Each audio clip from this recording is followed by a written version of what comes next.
Right to health की बात क्यों नहीं करते हम लोग?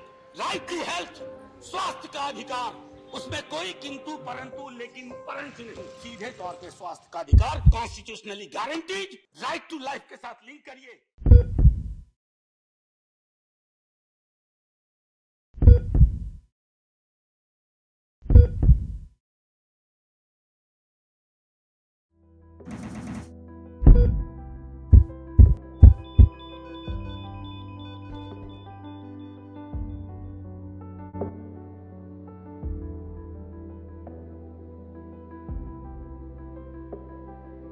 साढ़े 3 एकड़ पे हमने देहाती भी रखी थी 3 साल के लिए।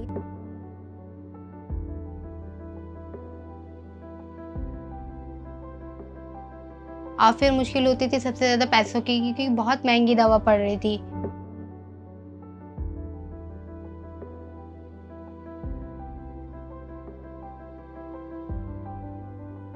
आयुष्मान के कार्ड बनवाने के लिए उससे बहुत कोशिश की लेकिन बन ही नहीं पाया।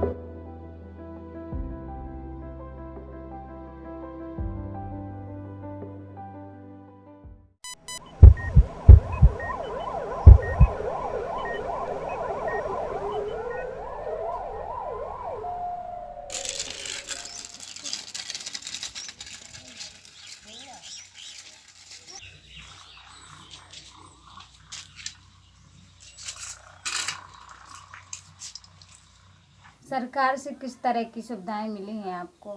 नहीं, हम प्राइवेट में गए, सहकारी में नहीं लगा गए हम। खराबी आ गई थी तो फिर हम आदमी तो कहने लगे एकदम सहकारी में लगा, हमने कि सहकारी में तो देखभाल नहीं हो तो प्राइवेट में जाकर जो अपना पैसा ही भी लग जाए तो अपना मरीज ठीक तो हो जाए। तो हमने जब व्यवस्था देखी थी हम जाने देगी कि हम सहकारी में लगा जाए, हम सहकारी में नहीं लगा गए। आदमी ने बहुत कही दीदी, हमने कही नहीं कही किसी की नहीं। करे 1.5 लाख रुपया होगा। देहाती भी रख दी 3.5 एकड़ पे हमने देहाती भी रख दी 3 साल के लिए। अब का खाएं हम बता ले, अब जही के पत्ती टूरे चावा टूरे जही है वह का काम है मग्गा बीने, और नहीं रहे तो फिर नकैया बेचने पेट पालने से।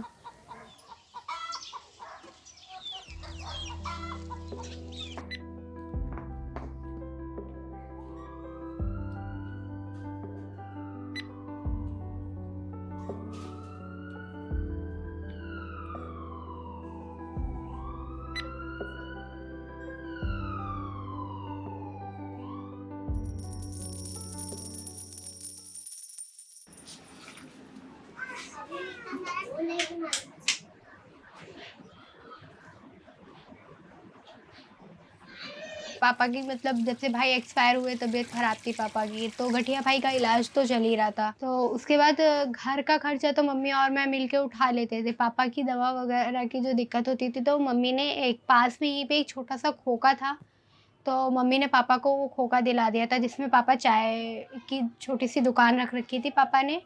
और उसके बाद वहाँ पे गंद वगैरह बहुत रहती थी जिसकी वजह से पापा की तबीयत ख़राब हो। उसके बाद पता चला, जांच वगैरह करवाई तो मालूम पड़ा कि पापा को टीबी है। हम लोग जीटीबी हॉस्पिटल में वहाँ पे फ्री रहता है तो वहाँ से ही हम लोग करवाते थे। लेकिन जब से ये कोविड वाला चालू हुआ तो वहाँ पे सब चीज़ बंद कर दिया था। प्राइवेट से दवाई लेने में सबसे ज़्यादा तो पैसों की मुश्किल हो जाती थी। एक तो दवाइयाँ पूरी तरीके से मिलती भी नहीं थी, और फिर मुश्किल होती थी सबसे ज़्यादा पैसों की, क्योंकि बहुत महंगी दवा पड़ रही थी। 700 रुपये 600 रुपये, एक छोटा सा पत्ता भी 115 रुपये का है पापा का कैप्सूल का।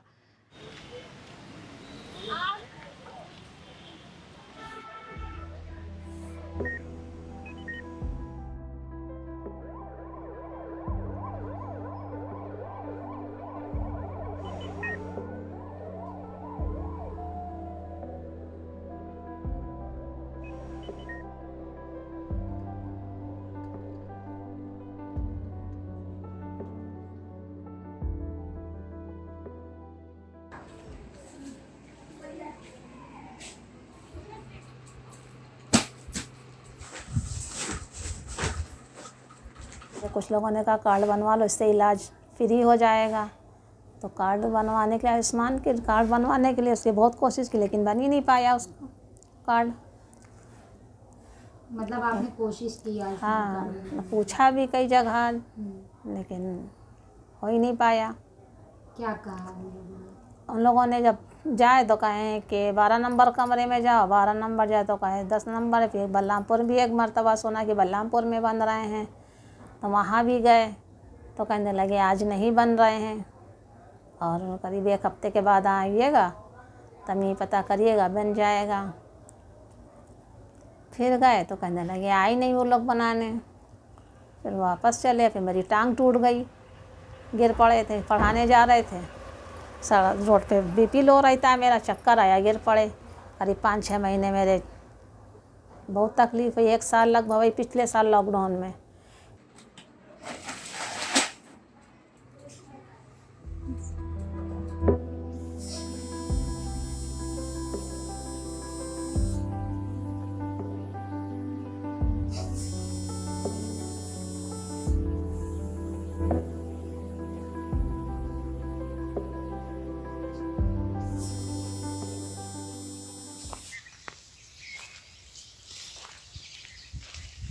जैसे होते थे तबीयत ठीक होती तो अपन जैसे 2 जने संग साथ में चले जाते। अब अकेले जाते कोई मार डाले तो तब पति हो पता ही नहीं पड़ने कि अकेली कहाँ गई, जंगल में जाते हैं को खवा लेके आ रहा। तो इतने संग जाते तो हमारे संग 2 जने तो जाते, तो अब अकेले भी जंगल चलेगा, को संग मिलेगा तो उन्हें संग नहीं मिले तो फिर अकेले भागा जा जहाँ चाह के लिए। जब लॉकडाउन लगा तो फिर मम्मी जहाँ काम कर रही थी वहाँ से फिर मम्मी को मना कर दिया कि आप अपना काम कहीं देख लो। और फिर लॉकडाउन में मेरा भी काम छूट गया। हम लोग घर में बैठ के बिंदी बना रहे हैं। जो काम मेरा मैं वहाँ जाके कर लेती थी उसमें मेरा माइंड फ्री रहता था कि इतने पैसों में ये महीने के आने ही हैं और इसमें ये काम मेरा हो जाएगा। और बिंदी के काम में पूरा दिन लग के बैठो तब 100 रुपये का काम होता है, 150 रुपये का काम होता है। यही सिलाई करते हैं, बच्चों को ट्यूशन पढ़ाते हैं, लड़कियां हैं वो ट्यूशन पढ़ाती हैं बच्चों को, घर पे आते हैं बच्चे पढ़ने और हम घर घर जाते हैं ट्यूशन पढ़ाने बच्चों को। जिससे कर्जा ले उससे कह रहे हैं कि भैया देंगे तुम्हारा, परेशान ना हो।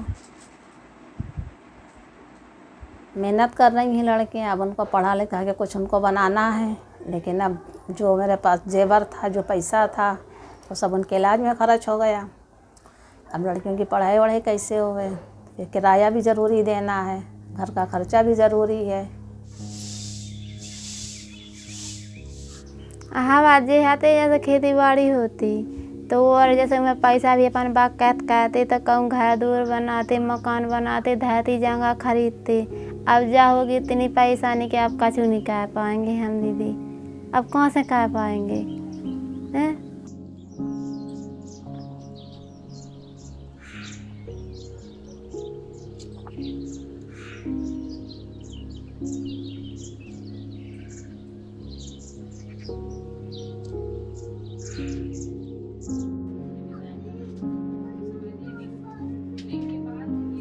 सपने थे, पढ़ाई करने की सोची थी। हमारे यहाँ पे काफ़ी बार ऐसा होता है कि लड़कियाँ 12th करती हैं और शादी हो जाती है। तो वो चीज़ मैंने सोचा था कि मेरे को शादी नहीं करनी है। 12th करने के बाद मैं कॉलेज ज़रूर पढ़ूँगी और कॉलेज पढ़ने के बाद फिर मैं एक अच्छी जॉब करूँगी।